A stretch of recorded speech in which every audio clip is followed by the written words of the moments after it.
This is Inside Indiana Business Radio for the afternoon of Wednesday, August 5th, 2026. I'm Alex Brown.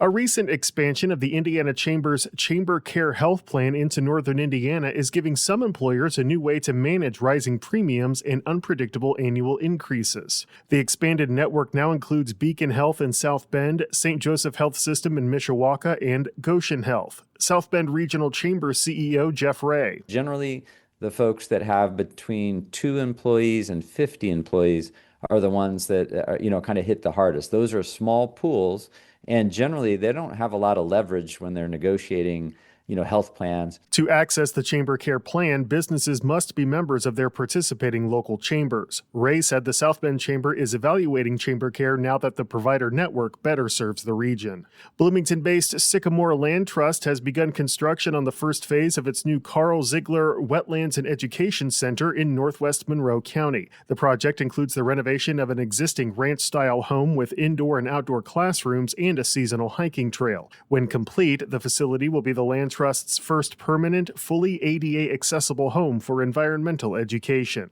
Elkhart-based LCI Industries is reporting second quarter net income of $67.1 million, up from $57.6 million during the same period last year. The 16% increase comes as the company, which manufactures components for the recreation and transportation markets, prepares to merge with Elkhart-based Patrick Industries. From the number one source for Indiana business news, this is Inside Indiana Business Radio. Thanks for listening to this IBJ Media podcast. You're probably going to remember this ad. Do you know why? Podcast advertising works. 85% of listeners recalled hearing an ad during a podcast, and 70% of podcast listeners have acted after hearing an ad.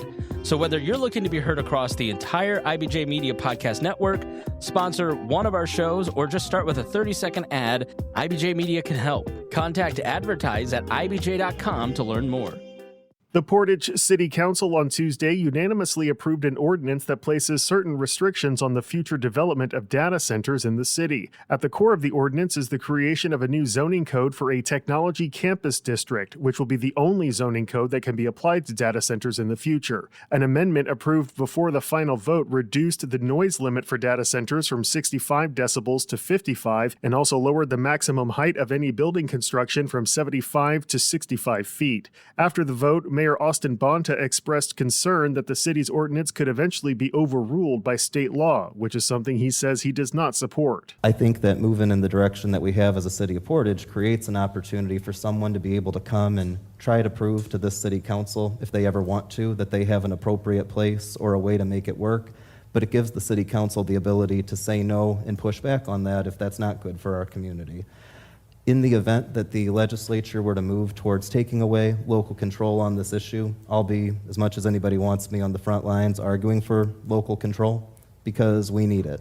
This shouldn't be something that the state should be pushing on us, simply put. The ordinance establishes a variety of other restrictions for projects, including a minimum 500-foot setback from any residential districts or 200 feet from any other zoned property. Indiana Utility Regulatory Commission Chair Anthony Swinger told reporters today that he removed from the commission's agenda an order reconsidering a rate hike approval for AES because there is no consensus on the decision. The move came after Governor Mike Braun fired former IURC Commissioner Andy Zay from the role. The commission has 5 members and Zay's replacement has not yet been picked. Swinger, who previously recused himself from voting on the AES rate hike because of his past work with the state's consumer advocate, said he has been completely walled off from any internal discussions on the AES rate case, but knows the commission was not prepared to make an order today. Swinger noted that the IURC has until September 8th to make a decision on rehearing the case.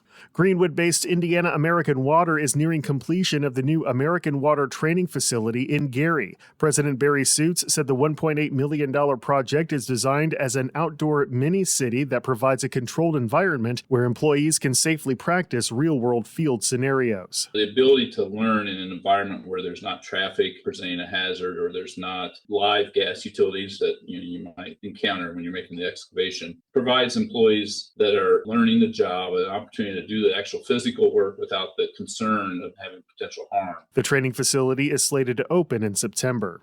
Indiana State Fair Commission Executive Director Ray Allison is this week's guest on the Business and Beyond podcast with Gary Dick, presented by PNC, a weekly conversation with high-profile Hoosiers in business, sports and entertainment, and beyond. Available now on the IBJ Media app or your favorite podcast provider. I'm Alex Brown for Inside Indiana Business Radio on Demand.